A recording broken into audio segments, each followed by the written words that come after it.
Good evening, everyone. It's Dr. Shiva. As I promised you yesterday, as our part of our Policy to Biology series, I'm going to be doing a deeper dive to share with you why there are medicine shortages and all sorts of supply shortages in U.S. hospitals.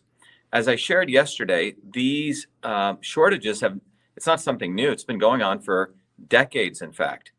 And what we discussed yesterday was we gave you sort of the overview of why this is occurring because of the collusion that takes place between insurance companies and GPOs and group purchasing organizations, which we're going to talk about, or pharmacy manager brokers, which occurs on the pharmacy level. But I promised you that I'd walk you through step by step how these collusions took place so you get a deeper understanding of why healthcare costs are high. As I discussed yesterday, the reality is it's not that insurance companies randomly charge their costs or their charges to you and why insurance costs are high.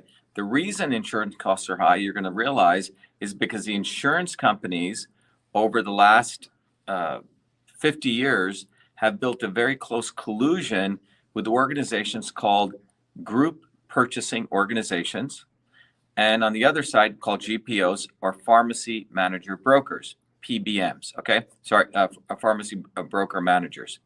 And we're going to focus today on the GPOs because the same idea follows through on the pharmacies. And I'm going to walk you through, using the whiteboard here, an analysis. So let's begin, first of all, by looking at different hospitals. So if we look at a hospital here, and let's assume there's different hospitals. There were hospitals which were independent hospitals at one time. They weren't part of large conglomerates.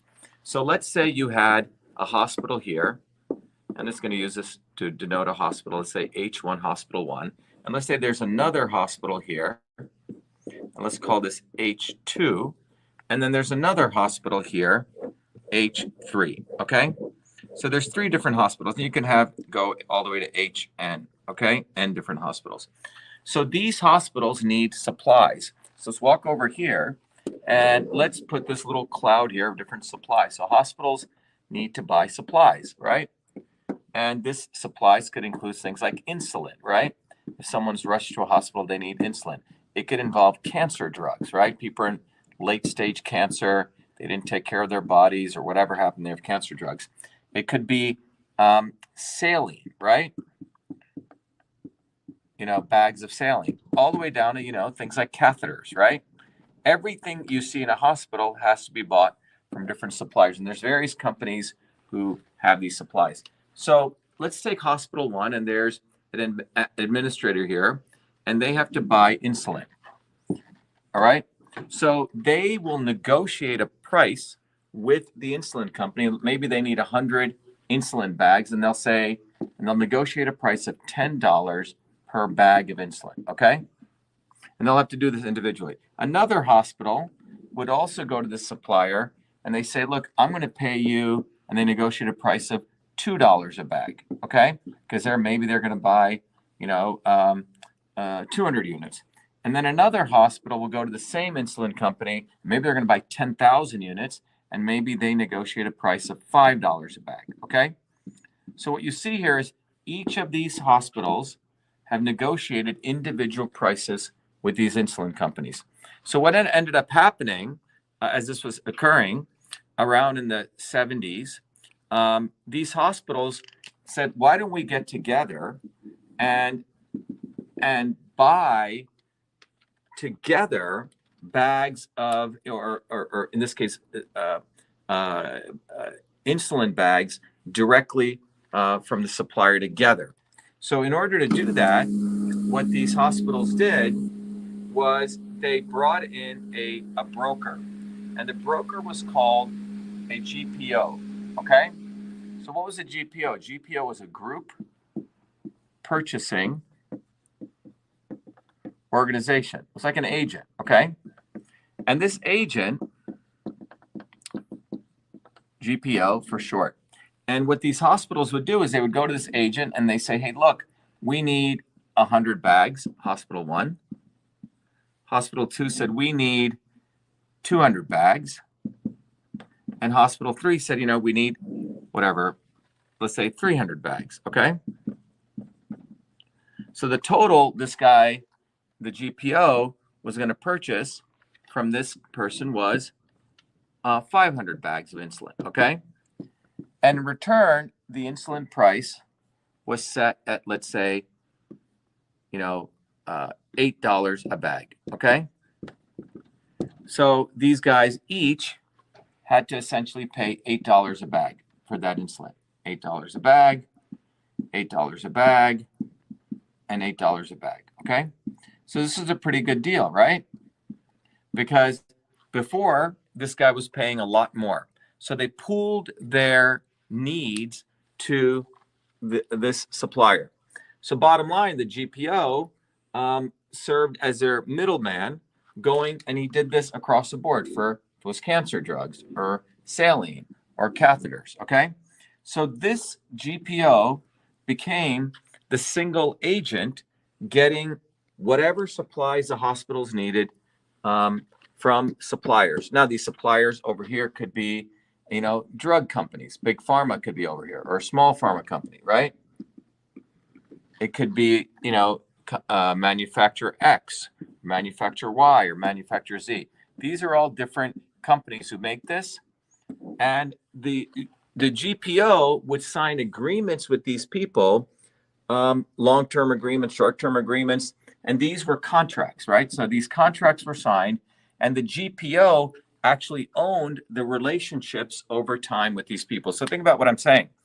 As GPOs grew between, this period over the last 30 years, initially they were servicing the hospitals here, right? They were helping the hospitals get a lower rate. But now think about what happened over time. Over time, the GPOs controlling the supply of nearly every item, bedpans, pillowcases, sheets, drugs, ventilators, everything you can imagine is coming from these suppliers into the hospitals. In fact, the GPO could build, if there was a supplier here, and there could be, let's say, Z1, Z2, so on, Z5 suppliers who all do insulin. And the GPO could do preferential deals maybe with Z5.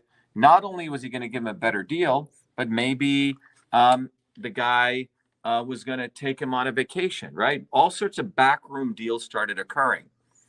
And after a certain point, around the 2000 period, so this started in 1980, so around 2000s, these GPOs sort of flipped the game. They went to the hospitals and they said, look, we're getting you great prices. Do you really need to get such discounts? And what ended up happening was the GPOs started dictating price and supply to the hospitals. So they would tell the hospitals, look, I can get you this bag of insulin, not for $8, but how about you pay, $10? You're still better off, or $9, right? So they started dictating price because they controlled all of these relationships. So the GPOs would tell the hospitals what to do. In fact, in every hospital is a person who's running the hospital, the president of the hospital, right? President 1, right? Person here, right? These people. The GPO would give kickbacks to the president for accepting the price that they were saying. This could be, special hotels, vacations. Okay? So literally the GPO was buying the hospital administrators, essentially corruption, so they would accept the price that they were giving. It was a little bit less than what they would pay, obviously, if they had to do it individually. But it wasn't the great pricing that they were getting before. But fundamentally, the GPO could control supply. And if you remember basic macroeconomics, he who controls supply controls price.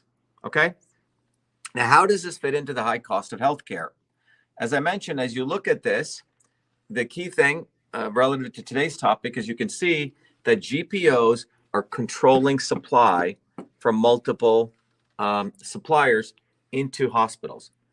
Today, there are only 3 major GPOs. 3, remember that number, 3 major GPOs. And what has occurred over the last 3 to 4 years, and I talked about this back in 2017, 6 years ago, is that these 3 GPOs have connected with the 3 major insurance companies. So the 3 connected, meaning the 3 major insurance companies have now bought, let me put it like this, the 3 insurance companies, okay? The 3 GPOs now own the 3 GPOs. What does that mean? Let's think about that now. What does that mean? So here you have the group purchasing organizations who are essentially, in a monopolistic way, controlling the flow of every supply that comes into every hospital. Think about what that means. You go into a hospital and everything, God forbid you go into a hospital, no one should have to go there. But if you do, everything that you see in that hospital, the pillowcases, the bedpans, the insulin, the drugs, the saline, the catheters, all of that are typically coming from one GPO into that hospital. All right. Now, what is the interconnection between a GPO and an insurance company? Let's think about this. So an insurance company, and if you're the individual here, you're the patient here, the insurance company, what's your relationship? You pay the insurance company some dollar per month. This is called your premium, okay? Some people, you know, I'm paying like $800 a month, okay? All right. So your insurance to the insurance company is $800 a month. All right. Let's say that's what it is in 2023. In 2024, they may want to raise this to $900 a month, right? Now, when they do that, how are they able to justify that? Why is it we keep paying insurance? Because the insurance companies have to work on what's called fear, uncertainty, and doubt. Why do you buy insurance? It's the IBM selling model. Oh my God, something could happen. Oh my God, the price could be so high. And this is key. The insurance companies profit and scare you into justifying their higher premium by telling you, you know, hey, John, hey, Bob, the price could be very high tomorrow. You know, for if you, God forbid, get into a hospital, oh my God, you know, the price of the cancer drugs, the price of the insulin, the price of the saline, these things are going up. If you don't have insurance, you're going to have to pay for this out of pocket. And you go, oh my God, let me pay, I'm willing to pay you $900 a month next year. In order to do this, the insurance companies, 3 of the major insurance companies now bought 3 of the major GPOs.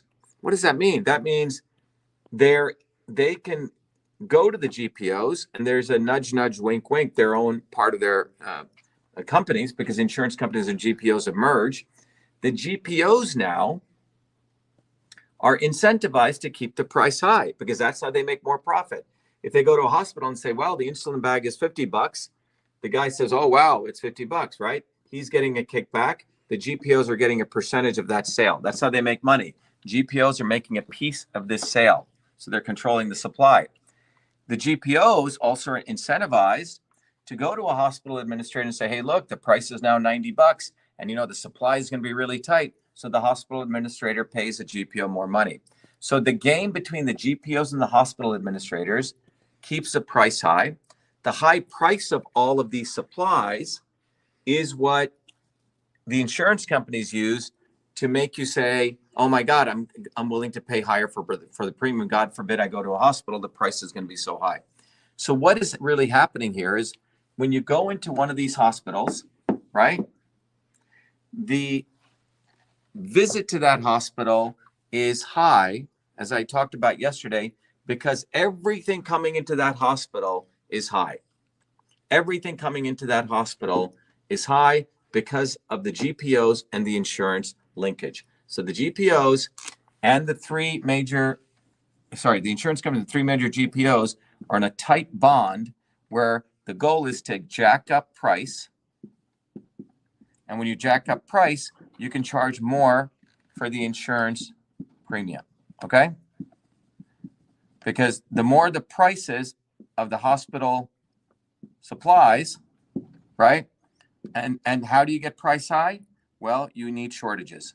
You need more shortages, you get more increase in price. That's basic macroeconomics. So I hope this helps you understand that there was a time, you know, as we go back here, that hospitals would buy direct, right? And this was a model that hospitals were doing. Is very inefficient. Prices were high, but they could control their own destiny. And now when they brought these middlemen in, as we go here, when hospital presidents, the bean counters, did these relationship with the GPOs, it worked well initially, but the GPOs flipped it, as I talked about. They started controlling, dictating. They started dictating to the hospitals what to do. The presidents were paid off through these kickbacks, and the entire process was flipped on its head.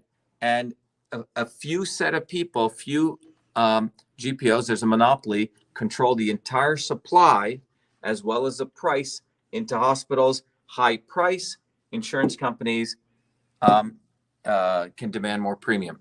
Now, tomorrow, we're going to talk about, as president, Shiva for president, what I will do to bust all this up. To give you a couple of hints, obviously, this link is a problem. Insurance companies and GPOs in this cahoots. That's a serious problem. And the other big problem you can see here is that the entire relationship between these hospital presidents and the kickbacks that they get is also problematic. But that's what we'll talk about tomorrow. But in closing, the main thing you should leave away with is that group purchasing organizations are controlling the supply of everything from suppliers into hospitals. There's an incentive here for them to create shortages.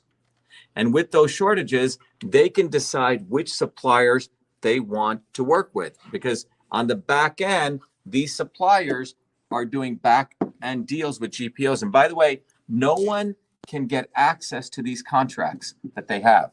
So a couple of days ago, the FDA allowed unapproved cancer drugs coming from China. So China is also over here to supply cancer drugs through GPOs to a hospital. Now, why was this? Who created this shortage of U.S. cancer drugs? So they're U.S. manufacturers here.